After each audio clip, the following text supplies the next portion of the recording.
Hi. Today, we'll be diving into the world of Excel and exploring how to open this software. Many of you may know this, but for those who don't know, we can open it in many ways. First one is going to find the Excel icon on our desktop, then double-click on it and it will be open. But if you don't have the icon on your desktop, you may use the right-click, New, and click on Microsoft Excel Worksheet. Now rename the file and you can open it.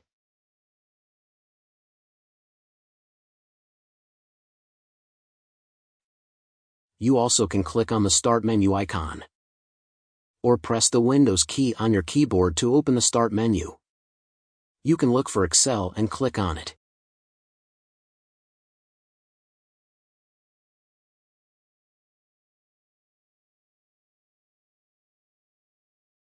Or search it by typing Excel and then click Open.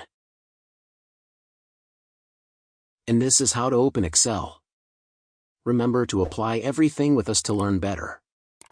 Let's go to the next video to know more about this interface.